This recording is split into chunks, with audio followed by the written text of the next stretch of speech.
Sérgio, muito obrigado mais uma vez por você receber a gente. É sempre um prazer. Você já é uma pessoa que todo mundo quer ver toda hora aqui no Carangas do Brasil, certo?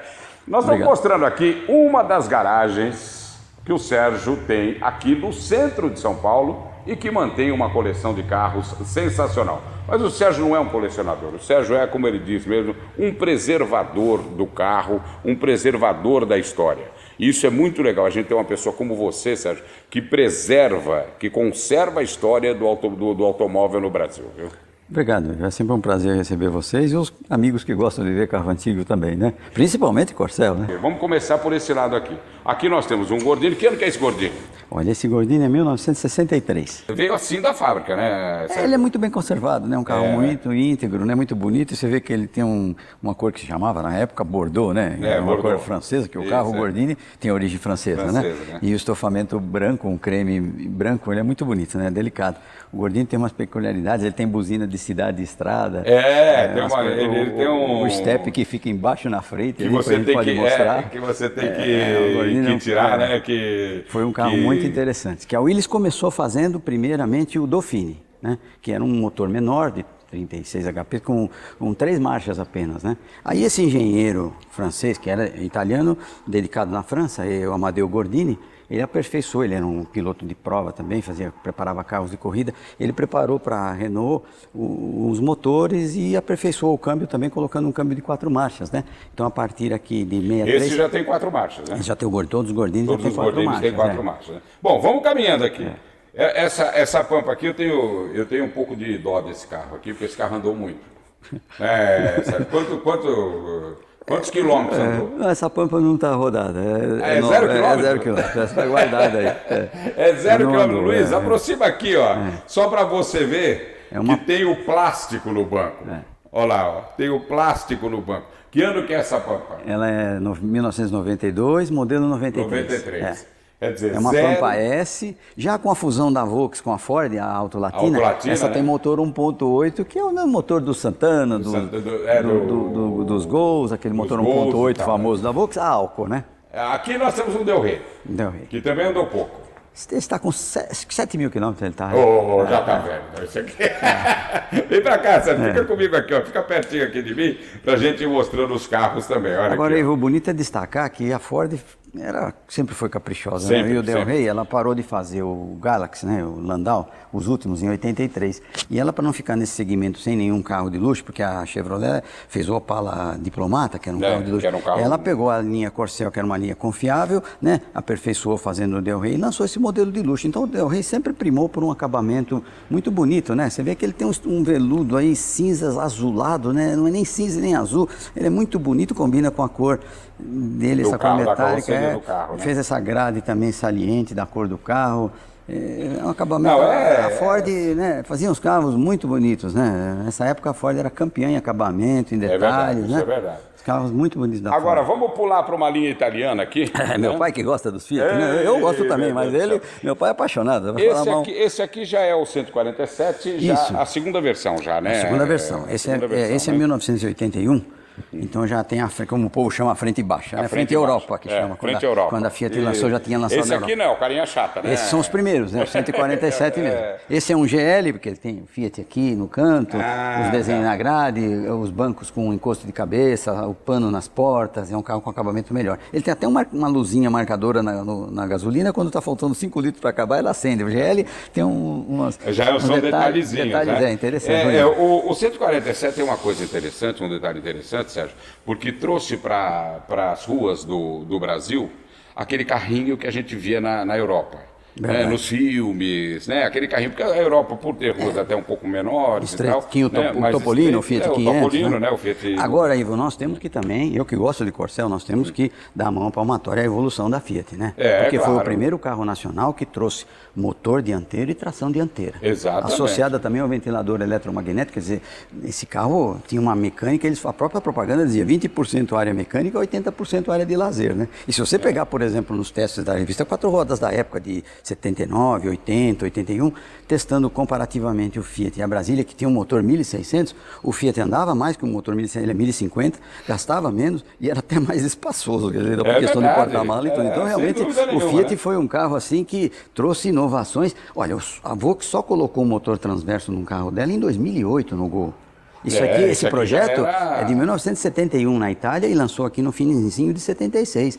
Então, realmente, a Fiat é um carro evoluído. Esse aqui já é frente à Europa também, esse né? é um 82 com frente à Europa, né? Já passou a ser o CL, né? Aqui, olha, desse lado aqui tem um carro que tem até uma coisa que emociona quem gosta de carro, porque é uma luta incansável, né, de um cidadão que queria fazer um carro popular brasileiro, né, o Gurgel, né, da família Gurgel, o João Gurgel, que queria fazer um carro brasileiro e que foi combatido pelas grandes empresas, muita dificuldade, né, pelas montadoras e tal. Não né? foi fácil. Esse aqui é um 1800, é um BR-800, né? Todo de fibra. Fibra, motor 2 cilindros. Motor 2 cilindros. Esse motor é pendurado no pêndulo? É um motor daquele pendular? Assim, eles falam que é o do Volkswagen cortado. Né? Cortado, exatamente. Ele tem duas bobinas também, tem uns sistemas. Ele era engenheiro capaz, né? Ele bolava as coisas, ele fez muitos avanços assim, né? Que é verdade. O motor é 2 cilindros, é um motor pequeno, né? Mas é um carrinho que fez sucesso também, né? Sim, fez sucesso. Eu acho que se ele tivesse tido mais apoio, mais ajuda no sentido de montar uma indústria, ele teria feito coisas maravilhosas, porque ele tinha boas ideias, né? Agora eu quero fazer o seguinte, uma coisa com você. Nós vamos cortar um pouco agora a nossa reportagem, porque num passe de mágica, nós vamos para o paraíso do Ford Corcel dentro dessa garagem. A gente falou que vinha para o paraíso, viemos para o paraíso do Ford Corcel. O Ford Corcel é um dos carros mais emblemáticos da indústria automobilística nacional. Tem uma revista, inclusive, que diz, né, que na época tinha carros maravilhosos, o Charger RT, o próprio Maverick, o Ford Maverick, né, mas dizia, né, o Corcel Coupé é o carro mais luxuoso, o carro mais bonito do Brasil. Não é verdade? E era o sonho de consumo de muita gente, né? Era um carro bonito, era um carro da família, né? Era um carro, assim, acima dos outros, né? Acima dos outros, tinha um nível muito bom que podia ter. Agora, eu estou aqui do lado de um carro que pertenceu ao primeiro marido de uma grande amiga minha, trabalhamos juntos no SBT, eu tive papos maravilhosos sempre com ela, e foi uma das grandes damas, se não a maior, da televisão brasileira. Sem dúvida. Nossa querida amiga Hebe Camargo. Esse carro aqui já levou a Hebe aqui, né, Sérgio? Já. Como é que chamava o esposo dela, o primeiro marido, que ela teve o filho, o Marcelo, né? O Décio Manaia Capuano, era dele esse carro. Décio Manaia Capuano. Que foi da mãe dele, inclusive, esse carro. Ah, é? Era da mãe dele, passou para eles. Passou para eles. Aí ela andava com ele aqui nesse carro, não é verdade? Sim. E você vai me permitir, eu vou pegar um negócio aqui muito legal. Veja este LP de Hebe Camargo. Olha, 1965. 65, Hebe 65. Você vê que ela está tão bonita quanto ela esteve ultimamente, sempre, né? A Hebe sempre foi muito elegante, sempre foi uma mulher elegante sempre, e linda, sempre, linda, sim, né? E linda por fora e por dentro. Sim, pelo né? jeito dela, um jeito né? tão... Esse carro está com quantos mil quilômetros? Está muito pouco rodado, viu? Está com acho que 39 mil só. Nossa, eu fico com dó do carro, coitadinho.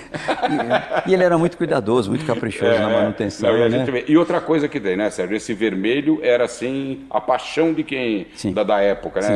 A gente falava muito nesse Corcel vermelho, né? Vermelho meteoro. Vermelho meteoro, olha só que coisas de época, né? Olha a elegância que eles tinham na época, né? O pneu é faixa branca fina, isso é original dele, quer dizer, era opcional também, porque os pneus faixa branca sempre foram opcionais, mas é o faixa branca fina, isso não é uma faixa postiça. E esse é o pneu original? Original, esse é o pneu original com faixa branca fina. Os Corsairs 69 e 70, muitos vinham com esse opcional do pneu faixa branca fina, que dá um destaque de elegância, né? Por a faixa ser fina, muito bonito, claro, né? Muito bonito. Agora, e depois você vai ver por dentro. Depois você vai ver. Tem um acabamento de madeira no painel, nas portas, né? Um aplique de madeira, é muito bonito. É um carro com detalhes, até no volante ele tem aquele aplique também imitando madeira, né? Imitando jacarandá, dá uma impressão de um luxo, né? Esse é um carro muito gostoso de andar. E tem algumas curiosidades, porque, por exemplo, nessa época, logo no começo, a Ford comprou a Willys, tinha o projeto M já em andamento, e ela lançou o Corcel porque o projeto já estava adiantado. e a gente vê muitas misturas. Olha, por exemplo, nesse vidro você vê o distintivo da Willys. Ele é Ford, mas tem o distintivo da Willys. O distintivo da Willys. Os primeiros, né, 1969, vídeo, né? assim, até alguns 70, eles vêm com esses distintivos da Willys, né? Fizeram uma grande mistura entre a Willys e a Ford para lançar o projeto. Foi um carro, assim, muito bem bolado, porque na realidade o projeto mesmo era da Renault, né? Baseado no Renault 12. Baseado no Renault. Então foi um projeto desenvolvido pela Renault, pela Willys, pela Ford, e o motor mais tarde acabou parando na Volkswagen, né? Exatamente. Com a fusão da Auto Latina, né? Eles aproveitaram aqueles motores todos, que quem fala que o motor desse não é bom, puxa vida, né? 4 montadoras mundiais usando o mesmo motor, é porque ele era muito bom, né? Muito bom. Vamos começar por aqui, ó, pra gente mostrar um pouquinho o paraíso do Ford Corcel aqui, que um dos lugares, porque depois você vai ver muitos. A gente tem uma série que vai mostrar para você. No nosso Carangas do Brasil. Que ano é esse aqui? Esse é um 75, já quando mudou a nova frente, né? Aqui, né? Que ele começou o primeiro ano com a grade de plástico. Esse já tem grade de plástico. Entendi. Porque as grades antigas eram muito caras também, né? Então o pessoal reclamava muito na reposição. Poxa, a grade custa caro, é tudo material. Aqui já vem para plástico. Já vem com esse plástico. Aliás, foi um dos facelifts mais interessantes. Sim. Né? E mais acertados que fizeram. E mais também, Ivo, se você me permite colocar, mais estratégicos para mim do mundo. Porque antigamente se lançava o carro no comecinho do ano, ou talvez no fim do ano, quando saía o Salão do Automóvel, né, que era um evento importante, eles lançavam em novembro para mostrar a linha nova no Salão do Automóvel. Então, se ficou de praxe que os automóveis eram lançados no fim do ano, já como, por exemplo, o 69, modelo já 70, né, já lançava a linha 70. E a Ford aqui usou uma estratégia interessantíssima. A Volkswagen ia lançar o Passat, que era o primeiro concorrente à altura do Corcel, né? Um carro moderno, um carro com tração dianteira também, motor dianteiro, tração dianteira, um concorrente de peso em relação ao Corcel. Então, o que a Ford fez? Como ia lançar o Passat, a Ford antecipou. Então essa linha 75 foi lançada em julho de 74. Então foi uma estratégia interessante da Ford, né? Como é que chama essa cor? Essa chama vermelho cádmio. Vermelho cádmio. Em relação ao metal incandescente, né? Agora esse aqui é a primeira versão, né? Já é um modelo 1970, né? 70, então, né? Tem algumas pequenas alterações em relação ao 69, né? Principalmente nas cores, né? Porque 70 foi um ano de cores vibrantes, né? Que cor é essa aqui? Essa chama Ocre Monterrey. E depois essa cor foi parar nos Volks e nas Brasílias e nas Variant como Ocre Marajó, mas é a mesma cor. Muita gente não sabe, é a mesma cor. Pode pintar um carro de uma cor da outra que é igual. Que é igual, né? Agora esse carro também, Ivo, tem uma coisa que nós teremos que relacionar, falar, porque realmente foi um marco importantíssimo, que muita gente não sabe, muita gente nunca comentou, mas isso aconteceu. Em 1970, a Ford, quando lançou o Corcel em 69, teve muita queixa de alinhamento de suspensão, o pessoal não entendia muito bem como é que fazia tudo aqueles acertos de cambagem, então os Corcéis, muitos comiam os pneus, gastava pneu mais de um lado, e começou aquela queixa toda de, puxa, gasta pneu, tudo. Então assumiu um novo presidente, a Ford, e ele chamou todos os carros de volta, 65 mil carros, para trocar um kit, onde ele alinhava a caixa de direção, levantando um pouquinho mais, e assim ficou um alinhamento parecido com o do Galaxy. E resolveu completamente esse problema. Mas na época, isso foi uma ousadia, porque as fábricas jamais iriam dizer que o carro dela teria algum defeito. Esse aqui é o GT já da segunda versão, né? Isso. Esse carro é 75? Não, 73 esse. 73 esse, né? É o GT já com o facelift, né? Com a segunda versão do Corcel, né? Com o motor já um pouquinho mais possante, né? Ele tem aqueles relógios todos no painel, volante esportivo, essas rodas esportivas, que na realidade mesmo esse motor saiu no GT 72. E em 73 na linha toda 73 esse motor mais esportivo. Só que no GT ele tinha carburação especial, as válvulas um pouquinho maiores. Ele é um carro assim, a Ford dizia muito bem isso, com comportamento esportivo. É outra coisa que a gente gostaria de corrigir aqui, vou aproveitando o seu programa, os seus ouvintes, que são pessoas seletas e que entendem o que a gente vai dizer, nós precisamos fazer uma correção histórica aqui, que é importantíssimo isso, a gente dizer isso aqui, você sabe disso já. Ivo, a Ford ganhou muita paulada por culpa desse carro GT, porque eles achavam que GT, as revistas todas, pode ler as revistas, eram os carros de esporte, então teria que andar muito. E a Ford não fez com esse pensamento, a Ford queria fazer um carro econômico e durável, e ela falava que esse tem um comportamento esportivo. Entendi. Então, por exemplo, você pega um teste que foi feito em 75, por exemplo, que eu me lembro, de toda a linha, o 4 portas ganhou nota melhor do que o GT, andando muito mais. Quer dizer, por quê? Isso quer dizer, não, para um carro 4 portas ele tem essa nota, para um GT é péssimo desempenho de um carro esportivo, quer dizer, não é isso. Como que um carro que anda mais que o outro... Porque não era essa a intenção. Não era essa, eles não entenderam que esses carros, na época, não eram carros esportes, eles faziam os carros, assim, com comportamentos, pô, a gasolina era cara, ninguém queria sair andando a muita velocidade. Mas que todo mundo queria o carro com essa Sim, porque ele tinha um ar esportivo muito bonito, né? Essa cor aqui qual é? Essa aí é o marrom terracota. Marrom terracota. Marrom terracota. Marrom terracota é essa a cor desse carro aqui. Esse carro aqui, que ano que é? Bom, esse também é um Corcel 69, 1969, 4 portas, luxo. Luxo, né? Esse é o azul marambaia, que saía nas propagandas da Ford, azul da cor do mar, né? Azul da cor do mar. Que coisa linda. Esse é um dos mais antigos que meu pai tem. Ele está com 12 ou 13 mil quilômetros, acho que 12 mil quilômetros ele tem originais ainda. Já andou muito. Não andou muito, coitadinho. Ele até queria andar um pouco mais. Ele queria andar um pouco mais, né? Esse é sedã, né? Isso, sedã, 4 portas. Bom, vamos fazer o seguinte, Sérgio. Vamos encerrar essa primeira parte, né, dos programas especiais que nós estamos fazendo com o Sérgio.